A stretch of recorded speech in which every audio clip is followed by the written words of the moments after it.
সুপ্রিয় দর্শক আসসালামু আলাইকুম। নিউজ 24 মিডিয়ায় রাতের সংবাদে আপনাদের সবাইকে স্বাগতম। প্রথমে জানিয়ে দিব একটি আপডেট চাঞ্চল্যকর সংবাদ। জানিয়ে দেব 1973 সালে আন্তর্জাতিক অপরাধ ট্রাইব্যুনাল আইন, সংবিধান ও সমসাময়িক রাজনৈতিক প্রোপাগান্ডা থাকছে বিস্তারিত। জানিয়ে দিব মুক্তিযোদ্ধার সংজ্ঞা ও 71-এর মুক্তিযোদ্ধা বিরোধী জামায়াত থাকছে বিস্তারিত প্রতিবেদনে। জানিয়ে দিব ভিসা বন্ধের দায় যদি জনগণের হয় তবে সরকার কিসের জন্য থাকছে বিস্তারিত প্রতিবেদনে। এবং সর্বশেষ জানিয়ে দিব নির্বাক দর্শক এক জাতি কিভাবে আমরা দেশ হারালাম, কি কারণে দেশ হারালাম জানিয়ে দেব বিস্তারিত। এতক্ষণ শুনছিলেন সংবাদ শিরোনাম। পুরো খবর পেতে ভিডিওটি শেষ পর্যন্ত দেখুন। সর্বশেষ আপডেট সংবাদ পেতে চ্যানেলটি সাবস্ক্রাইব করে পাশেই থাকুন। এবারে বিস্তারিত। 1973 সালে আন্তর্জাতিক অপরাধ ট্রাইব্যুনাল আইন, সংবিধানের এক সমসাময়িক রাজনৈতিক প্রয়োগ, একটি আইনগত ও বাস্তবিক বিশ্লেষণ। বাংলাদেশের স্বাধীনতা ইতিহাসের 1971 সালের মানবতাবিরোধী অপরাধের বিচার একটি গুরুত্বপূর্ণ অধ্যায়।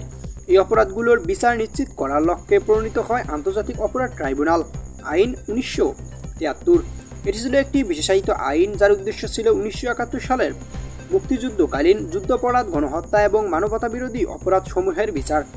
কিন্তু সাম্প্রতিক সময়ে এই আইনের প্রেক্ষাপটে পরিবর্তন করে 2024 সালের ঘটনায় বিচার করতে চাওয়ার প্রবণতা এবং আন্তর্জাতিক আদালতে প্রসিকিউটর তাজুল ইসলামের বক্তব্য জাতিকে একটি বিভ্রান্তিকর ও সাংবিধানিকভাবে ঝুঁকিপূর্ণ পরিস্থিতির মুখে দাঁড় করিয়েছে। আইনি কাঠামো ও সংবিধানের অবস্থান। এই ধারায় বলা হয়েছে কোনো ব্যক্তি যে অপরাধে দণ্ডিত হবে না যখন সংঘটিত হয়েছে তখন তা অপরাধ ছিল না, অর্থাৎ অপরাধ সংগঠনের সময় প্রযোজ্য আইন না থাকলে পরবর্তী আইন প্রণয়নের পরে কোনো ব্যক্তি বা দলের বিচার করা যাবে না।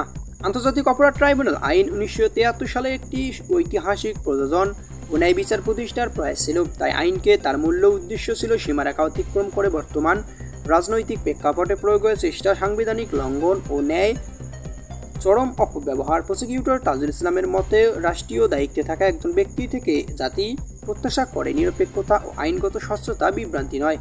এই মুহূর্তে সময় এসেছে আইন ও আইন সংবিধানের পবিত্রতা রক্ষার সচেতন নাগরিক সমাজ, আইনগত এবং মানবতা বিরোধী সংস্থাগুলোর সম্মিলিতভাবে অবস্থান নেওয়া, না হলে ইতিহাসের একটি মহান অর্জন রাজনৈতিক অস্ত্রে পরিণত হয়ে যাবে।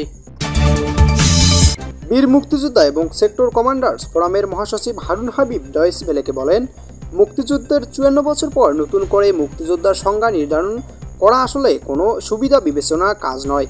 বিভিন্ন সরকারের সময়ে মুক্তিযোদ্ধা হয়েও যারা মুক্তিযোদ্ধা হিসেবে তালিকাভুক্ত হয়েছেন, বরং তাদের যদি চিহ্নিত করা হতো সেটা অনেক ভালো কাজ হতো। সেটা না করে নতুন করে সংজ্ঞা নির্ধারণ করে মুক্তিযুদ্ধের ইতিহাস পাল্টানোর চেষ্টা করা হচ্ছে বলেই আমার কাছে মনে হয়েছে। আর এই আইনের প্রিয়াম্বল থেকে বঙ্গবন্ধুর নাম বাদ দেওয়া হয়েছে। আমার মনে হয়েছে ইতিহাসের পুনর্লিখন একটা চেষ্টা করা হচ্ছে। বঙ্গবন্ধুর নাম প্রিয়াম্বল থেকে বাদ দিয়ে মুক্তিযুদ্ধ তার অবিবাংশিত নেতৃত্ব বিজয়টি মুছে ফেলার প্রবণতাই মনে হচ্ছে। এর ফলে আসলে বিভেদ আরও বাড়বে বলে আমি মনে করছি। সময় নিশ্চয়ই প্রমাণ করবে এই কাজগুলো কতটা সুবিবেচনা প্রসূত হয়েছে। বিশ্লেষকরা বলেছেন, মহান মুক্তিযুদ্ধ রণাঙ্গনের বাইরেও অনেকেই গুরুত্বপূর্ণ ভূমিকা পালন করছেন। তাদের কাজকেও খাটো করে দেখার কোনো সুযোগ নেই, কিন্তু নতুন সংজ্ঞার তারা মুক্তিযোদ্ধার সহযোগী হয়ে গেলেন এই বিষয়টি নিয়ে প্রশ্ন উঠবে। ভিসা বন্ধের দায় যদি জনগণের হয় তবে সরকার কিসের জন্য? তৌহিদ হোসেনের সাম্প্রতিক বক্তব্য যে দেশের মানুষ এবং ব্যবসায়ীদের কারণে বিদেশি ভিসা বন্ধ হয়ে যাচ্ছে তা শুধু অযৌক্তিক নয়, এটি ক্ষমতার ঘূর্ণিপাকে পড়ে আত্মবিকৃতি ছাড়া আর কিছুই না।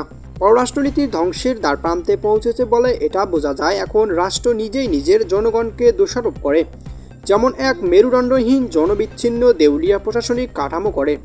মোহাম্মদ ইউনূস এবং তার চক্র যারা রাষ্ট্র পরিচালনার নামে বসে আছে তাদের এই ধারায় নতুন কিছু না। তারা ক্ষমতার চেয়ারে বসে আছে কিন্তু দায়িত্ব পালনের ন্যূনতম মানসিকতা বা দক্ষতা কোনোটাই নেই। বরং যখন নিজেদের ব্যর্থতা অস্বীকার করার মতো আর কোনো জায়গা থাকে না তখনই জনগণকে ছাগল বানানোর কৌশল নেয় তারা। জনগণকে দোষারোপ করে কূটনৈতিক অপদার্থতা ধামাচাপা দেওয়া যায় না, এটি এক প্রকার কৌতুক, তাও নিম্নমানের।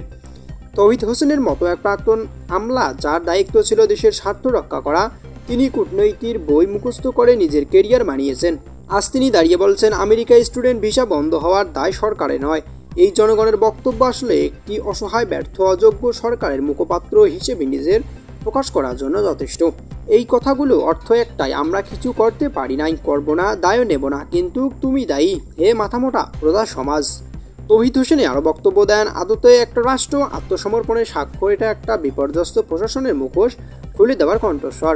আর তাই ইউনূস নিয়ন্ত্রিত পুতুল প্রশাসনে যতদিন থাকবে, বাংলাদেশ মানুষের সম্মান, স্বাধীনতা, আন্তর্জাতিক মর্যাদা সবকিছুই এভাবেই ধুলে লুটাবে। তারা ব্যর্থ, তারা অপদার্থ, তারা বেআইনি, আর তারা এবার দৃঢ়তার শেষ সীমানায় পেরিয়ে গেছে। নির্বাক দর্শক, এক জাতি কিভাবে আমরা দেশ হারালাম, আমাদের সর্বনাশ হয়ে গেছে, এই বাক্যটি এখন আর কোনো আবেগ নির্ভর প্রক্রিয়া নয়, এটা বাস্তবতার নগ্ন স্বীকারোক্তি। আমরা যারা এদেশকে ভালোবাসি, যাদের শিকড় এই মাটিতে, তাদের জন্য আজকের বাংলাদেশ এক অচেনা উপাখ্যান। একদিন হঠাৎ টের পেলাম এই দেশটা আর আমাদের নেই। আমার চোখের সামনেই বদলে গেছে সবকিছুই, নীতি নৈতিকতা, প্রশাসন, বিচার, শিক্ষা, গণমাধ্যম, এমনকি মানুষের চিন্তা ভাবনাও। কিন্তু আমরা বুঝি নাই কখন এই দেশ হাতছাড়া হয়ে গেছে।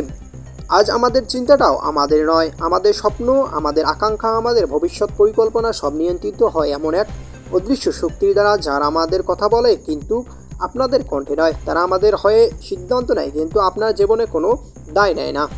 আমাদের সর্বনাশ হয়ে গেছে কারণ তারা এখন দেশ চালাচ্ছে আর তারা আমাদের কথা শোনে না। তাদের মুখের গণতন্ত্র বলি, কিন্তু অন্তরে লুটপাটের নেশা। তারা আমাদের মতো মানুষ নয় এবং তারা বিশেষ গোষ্ঠী। তারা রাষ্ট্রীয় ক্ষমতাকে ব্যবহার করে নিজেদের সম্পদ বাড়ায়, ক্ষমতা পাকাপোক্ত করে আর সাধারণ মানুষের জীবনকে করে তোলে দুর্বিষহ। আজ তারা এদেশে বিদেশি এজেন্ডা, এনজিও চালিত মতবাদ, কর্পোরেট লুটপাট এবং কিছু সুবিধাভোগী বুদ্ধিজীবী পৃষ্ঠপোষকতায় এক ভয়াবহ নৈরাজ্যের দিকে এগোচ্ছে। এই দেশটা এখন আর জনগণের রাষ্ট্র নয়, এটা একটা অপশক্তির খেলা। আমরা যারা সাধারণ মানুষ, আমরা আজ নীরব, কিন্তু মনে রাখতে হবে সর্বনাশ কখনো চূড়ায় না।